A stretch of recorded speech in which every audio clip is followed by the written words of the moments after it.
Hello physios, I welcome you all to our channel physio Vidyapeeth. आज का जो हमारा टॉपिक है वो है efficiency of resistance. Efficiency of resistance में हम क्या पढ़ेंगे? इसमें हम जो रेजिस्टेंस है उसके एंगल के चेंज होने के साथ साथ क्या उसकी रेजिस्टेंस में वेरी होता है या वो चेंज होता है कि नहीं, या किस पर्टिकुलर एंगल पे जाके वो एक मैक्सिमल रेजिस्टेंस हमारी मूवमेंट को प्रोवाइड करता है। So my name is Vijay Kumar and let's start the today's topic. अब देखो एफिशिएंसी ऑफ रेजिस्टेंस में क्या है, इसमें जरा हमने एक एंगल की बात करनी है। The efficiency of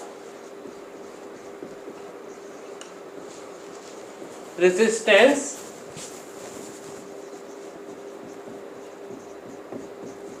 is maximum. अब देखिए जरा मैंने क्या लिखा, I have written that the efficiency of resistance is maximum when the angle formed between the lever and the direction of the resistance is 90 degree. क्या कहा मैंने?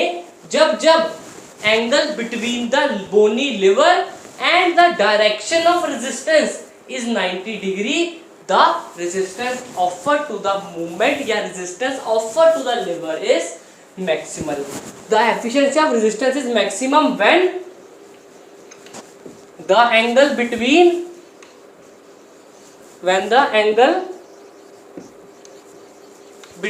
the bony lever and direction of resistance is 90 degree, यानी कि perpendicular application of the force. Simple, अगर हम simple भाषा में इसको बताएं, हम लिखेंगे whenever the resistance is applied at a angle perpendicular to the bony lever, it will provide the maximal resistance to the movement। अब हमने तीन सिनेरियो की बात करनी है। For example this is the first case. अगर हम यहाँ पर देखें, ये पर्सन जो है नी एक्सटेंशन करना चाह रहा है। क्या करना चाह रहा है? He wants to do the knee extension. So here the angle formed between the bony lever, that is our leg, and the resistance। अब ये डायरेक्शन किसका? ये एरो है रेजिस्टेंस की डायरेक्शन का। अगर हम ये एंगल देखें, ध्यान से देखिए, this angle is the angle theta is greater than 90 degree, यानी कि यहाँ पर हमें मैक्सिमल रेजिस्टेंस नहीं मिलेगी। फिर अगर हम इसकी बात करें, यहाँ पर अगर एंगल देखें तो ये एक एक्यूट एंगल है, वहां पर ऑब्ट्यूस था। Acute means it is less than the 90 degree, यानी कि यहाँ पर भी जो थीटा है वो लेस देन 90 डिग्री है, यानी कि इस पॉइंट पे भी हमें एक मैक्सिमल रेजिस्टेंस नहीं मिलेगा।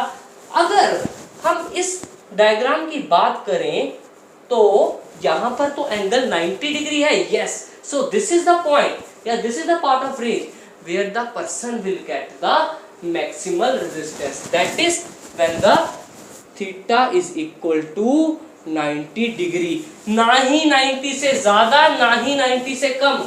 हमें कितना एंगल चाहिए? 90 degree, that is perpendicular application of force. देखो ज्यादा टफ नहीं है। एफिशिएंसी ऑफ रेजिस्टेंस में सिर्फ एक लाइन याद रखनी है। क्या? वो लाइन है परपेंडिकुलर एप्लीकेशन ऑफ फोर्स। किसके perpendicular? To the movement of the bony lever. Clear है? तो ये है हमारा एफिशिएंसी ऑफ रेजिस्टेंस। अब आपको मैं दो चीजें विजुअलाइज करवाना चाहता हूँ। ये देखो इतना हो गया। अब तक मैंने आपको क्या बताया?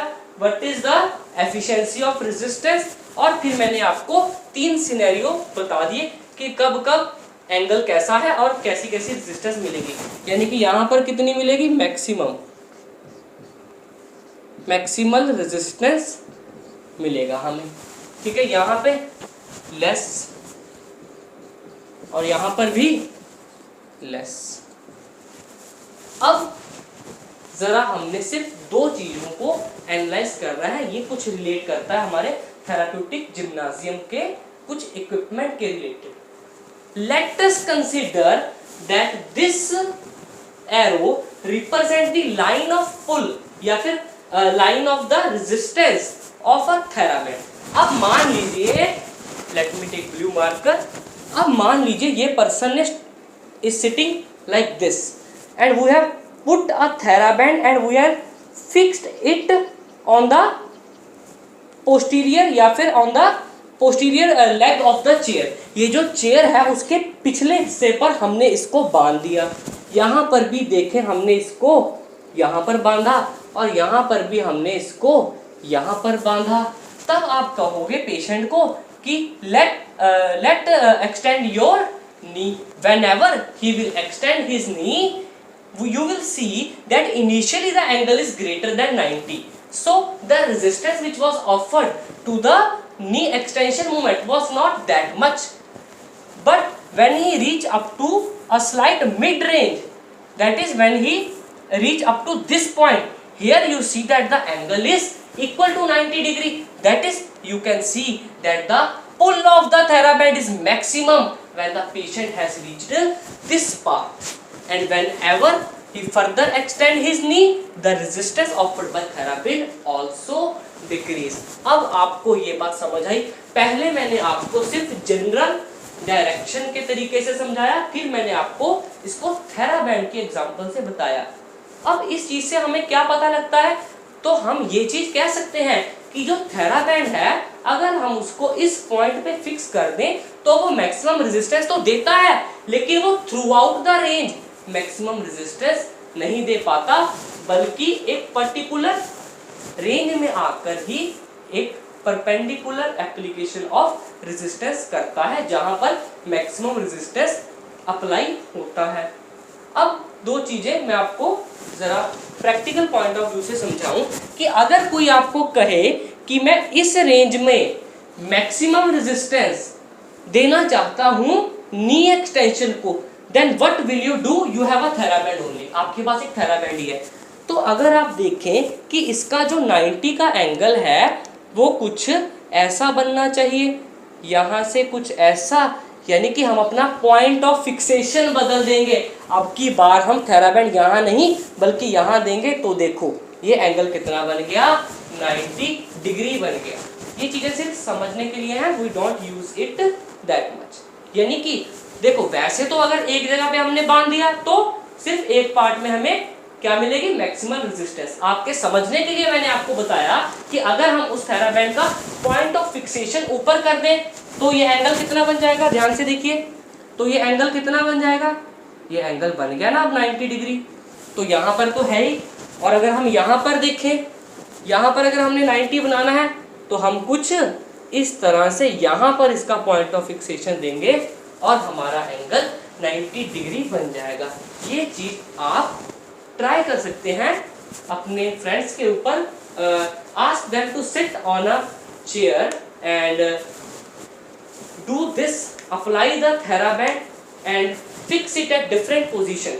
First you ask that कि आपने सिर्फ जरा सा, सिर्फ इतना मूवमेंट में ही रेंज करना है, और आपने एक बार यहाँ फिक्स करना है, यहाँ फिक्स करना है। आपने सब्जेक्ट को नहीं बताना कि कब की बार आपने कहाँ पर फिक्स किया।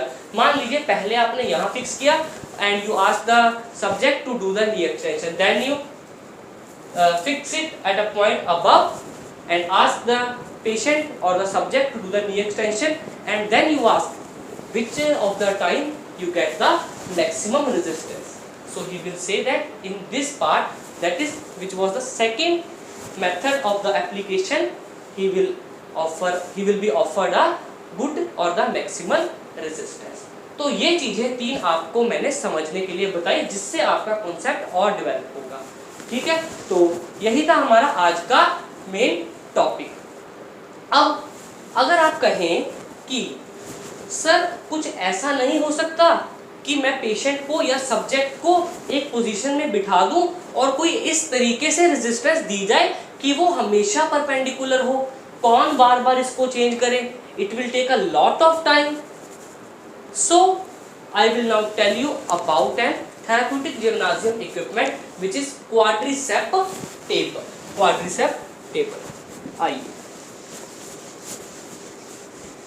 क्वाड्रिसेप टेबल को आप quadricep chair, sorry it is quadricep chair. Quadricep chair को आपने अपने अपने कॉलेजेस में जरूर देखा होगा, ठीक है। तो let the patient is sitting like this. अब यहां पर जो क्वाड्रिसेप चेयर है वहां पे क्या होता है, उसमें ना एक टॉर्क आर्म होता है जो कि कुछ ऐसा होता है, यहां से ऐसे बाहर को निकला होता है और फिर हमारी लेग के पैरेलल चले जाता है और उसके यहाँ पर एक फॉर्म पैड लगा होता है which is at the front of our knee and it front of our leg and provide resistance to us। अगर हम यहाँ पर इस पोजीशन पे ही देखें, the subject will try to do the knee extension, that is वो इस direction में जाना चाहेगा। और अगर रेजिस्टेंस देखें, रेजिस्टेंस का डायरेक्शन भी तो कुछ ऐसा ही है, यानी कि यहाँ पर जो रेजिस्टेंस का जो एंगल है वो कितना है, 90 डिग्री। क्या है एंगल हमारा, sorry this is our leg ना, so this is the resistance at the 90 degree. अब अगर वो पेशेंट ने अब हमारी लेग को यहाँ तक एक्सटेंड कर लिया, आगे आ गई, तब भी क्या होगा, फॉर्म पैड यहाँ पर आ जाएगा, फॉर्म पैड यहाँ पर आ गया और ये कुछ ऐसा हो जाएगा। अब पेशेंट आगे जाना कोशिश करेगा, नी एक्सटेंशन और फॉर्म पैड की रेजिस्टेंस फिर से पीछे को, this is also 90 degree. So we use the quadricep chair. So this is the beautiful concept that you need to analyse. सब लोग एफिशिएंसी ऑफ रेजिस्टेंस में ये 2-3 डायग्रामें पढ़ के चले जाते हैं और फिर whenever the examiner asks then what will you do if the efficiency of resistance do not remain same, that is it do not give a uniform and a maximal resistance to a movement, so we use the quadricep chair। ठीक है, यही quadricep chair के concept को video के end में मैं आपको एक प्रैक्टिकल डेमोन्स्ट्रेशन भी दूंगा।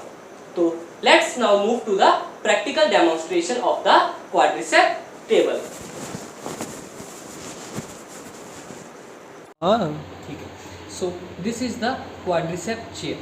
Here when the leg is in the flexion position, when we ask the patient to do the extension, please do the extension, and here we can see that the resistance which is given by the torque unit is in this direction and the movement occur in opposite to this direction, and the angle between the movement, that is the bony lever, and the resistance is 90 degree।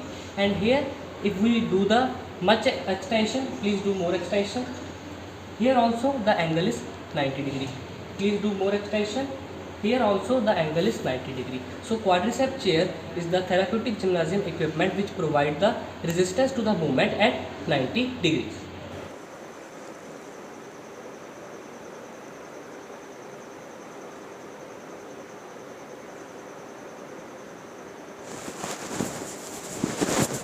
So now as you can see in the practical demonstration, we have understand it that the quadricep chair is the equipment which can provide the 90 degree efficient resistance, that is the efficient maximal resistance to a patient throughout the movement which we have taken here a knee extension। जब यहाँ पर जाएगा तब foam pad यहाँ, इधर को resistance, इधर को मूवमेंट होएगा, so this angle is again 90 degree. ठीक है, तो यही था हमारा आज का टॉपिक, जिसको अब हम एक बार समराइज करेंगे। What is efficiency of resistance? Efficiency of resistance में क्या है, it is the angle formed between the direction of resistance and the bony lever. अगर वो 90 होगा तब हमें क्या मिलेगी, एक maximal resistance. Whenever it decrease और increase from the 90 degree the resistance decreases. तब मैंने फिर आपको एक जनरल डायरेक्शन के तरीके से आपको समझाया कि कब कब एंगल कैसे है। वहां पर एंगल था ग्रेटर देन 90, यहाँ पर था इक्वल टू 90, यहाँ पे लेस देन 90। फिर मैंने आपको एक थेराबैंड का, इसको थेराबैंड में अप्लाई करके दिया कि जब पॉइंट ऑफ फिक्सेशन सेम है तब हमें एवरी पार्ट ऑफ रेंज में एक सेम रेजिस्टेंस नहीं मिलेगा, लेकिन जब हमने यहाँ और यहाँ पॉइंट ऑफ फिक्सेशन चेंज किया, दैट इज यहाँ पर हम पॉइंट ऑफ फिक्सेशन कुछ ऊपर लेके गए, यहाँ पर कुछ आगे लेके आए, तब एंगल 90 बन गया, which is quite time taking and we don't want to waste our time। So then I explained you the concept or the basis of the quadricep chair, which is an therapeutic gymnasium equipment which provide the efficient and the maximal resistance throughout the range of motion. So thank you to one and all.